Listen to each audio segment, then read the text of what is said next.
Episode 61 గురించి మాట్లాడదాం. ఈ రోజు బిగ్ బాస్ రీతుకి ఒక సీక్రెట్ టాస్క్ ఇచ్చిండు కదా. ఆ సీక్రెట్ టాస్క్ ని రీతు సూపర్ గా అంటే ఎవరికి డౌట్ రాకుండా మంచి కంప్లీట్ చేసింది. Super Ritu excellent. అండ్ నాకు ఇక్కడ ఒక డౌట్, నువ్వు సాయిని ఎందుకు రిమూవ్ చేసినావో నాకు అర్థం కాలేదు. రీజన్ ఏంటో నాకు తెలియదు. వాటర్ లింపే టాస్క్ లో ఈ రోజు ఇమాన్యుయల్ అండ్ గౌరవ్ క్రేజీ అంటే క్రేజీ మస్త్ ఆడిరు. నాకైతే బాగా అనిపించింది. అండ్ ఇమాన్యుయల్ కి ఎక్కడో మచ్చ ఉందబ్బా గట్టిగా. ఎందుకు అంటే స్టార్టింగ్ బిగ్ బాస్ ఎప్పుడైతే స్టార్ట్ అయిందో అప్పటి నుంచి ఇప్పటిదాకా ఆయన ఆడిన ప్రతి ఒక్క టాస్క్ విన్ అవుతూనే వస్తుండు. ఆయన ఏ టీం నుండి ఆ టీం విన్ అవుతూనే ఉంది. ఎందుకో ఏమో నాకైతే అర్థం కావట్లేదు. But Emmanuel super excellent comedy, entertainment, fights, games, టాస్కులు అన్ని ఇరగా తీస్తున్నావు. సూపర్. అండ్ గౌరవ్ నువ్వు కూడా క్రేజీ. సుమన్ అన్న అండ్ దివ్య పాపం నాకు మస్తు బాగా అనిపించింది అలా చూస్తుంటే. పాపం ఘోరంగా అంటే ఘోరంగా కలిసిపోయారు ఆ వాటర్ టాస్క్ లో.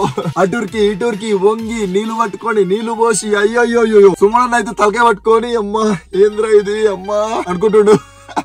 తనుజక్క ఏమైందక్క, నువ్వు నన్ను రోజు కరెక్ట్ అనే ప్రూవ్ చేస్తూనే ఉన్నావు. ఈ రోజు కూడా కన్నింగ్ ఆలోచిస్తున్నావు అక్క. టాస్క్ గెలిచి మీరు వాటర్ టాస్క్ సూపర్ ఎక్సలెంట్. తర్వాత గౌరవ్ అడిగిండు నాకు సేఫ్ కార్డ్ ఇవ్వండి, గ్రీన్ కార్డ్ ఇవ్వండి అని చెప్పేసి. కనీసం ఇవ్వచ్చు కదా, ముందు మాట్లాడుకుని మీరు అందరూ ఒకరి తర్వాత ఒకరు ఇచ్చుకుందాం అని చెప్పి. ఇప్పుడేమో పాప ఆయనకి ఇయ్యనేట్లేరు. ఇది ఎక్కడ న్యాయం అక్క, నాకు అర్థం కాదు. మళ్ళీ ఏమంటున్నావు డైలాగ్ నువ్వు ఇక్కడ. ఇప్పుడు నేను ఇంబుకి ఇచ్చిన అనుకో గౌరవ్ డేంజర్ లో ఉంటాడు, అదే గౌరవ్ కి ఇచ్చిన అనుకో ఇంబు డేంజర్ లో ఉంటాడు. మీ ఇద్దరికి ఇవ్వకుండా నాకనే ఉంచుకున్నావు అనుకో ఇద్దరు రిస్క్ లో ఉంటారు. అది మనకి ఫేర్ గా ఉంటది అంట. ఏందక్క ఏందది ఆలోచన నాకు అర్థం కాదు. అసలు నాకైతే చాలా అంటే చాలా తప్పు అనిపించింది. తనుజది ఈ రోజు నాకు నచ్చలేదు. ఇమాన్యుయల్ అన్న నీకేమైందన్న సడన్ గా నాకు అర్థం కావట్లేదు. నువ్వు ఫస్ట్ గేమ్ లో సేఫ్ గార్డ్ తీసుకున్నావు, సెకండ్ ఏమో తనుజకి ఇచ్చినావు, మళ్ళీ నువ్వు థర్డ్ కూడా నువ్వే తీసుకుంటా అంటున్నా. వామ్మో, అంటే మీరు మాత్రమే ప్లేయర్స్, మీరు మాత్రమే సేఫ్ గా ఉండాలి. గౌరవ్ అసలు ప్లేయర్ కాదు, అతను సేవ్ అవుతా అన్న కూడా మీరు ఆయనకి సేఫ్ కార్డ్ ఇవ్వట్లేదు చూడు. అబ్బా నాకైతే ఇది మస్తు అంటే మస్తు గలీజ్ అనిపించింది ఈ రోజు ఇమాన్యుయల్. ఏందన్నా ఇంత సెల్ఫిషా మరి? నువ్వు రీతు అయితే ఎప్పుడెప్పుడు తీద్దామా అన్నట్టుంది గౌరవ్ నీ గేమ్ లో నుంచి. ఏందక్క ఏమంటున్నావు? తనుజక్క నువ్వు గౌరవ్ తోని ఫస్ట్ గేమ్ తర్వాత ఎవరు రిస్క్ లో పడరు గౌరవ్ అంట.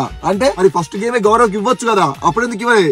ఇమాన్యుయల్ కి ఎందుకు ఇచ్చినప్పుడు? ఫస్ట్ కావాలి, థర్డ్ కావాలి ఆయనకి. బా ఏందక్క ఏం మంచి కిలాడీలు ఉన్నారులే మీరు. అబ్బా లాస్ట్ కి ఇమాన్యుయల్ ఏంటన్నా నాకు ఒకటి అర్థం కాలేదు.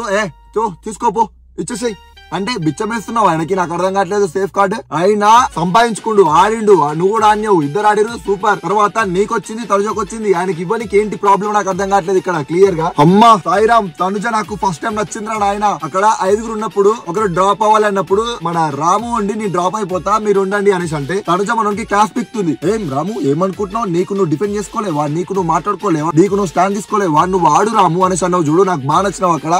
తర్వాత మన రాము ఎమ్మటే సెటర్ చూడవ మీద అయితే నువ్వు అవుతావా డ్రాప్? అరే క్రేజీ అనిపించింది. రాము సూపర్. రాము ఈ మధ్య మస్తు యాక్టివ్ అవుతున్నాడు. ఈయన ఉండాలబ్బా టాప్ 5 లో.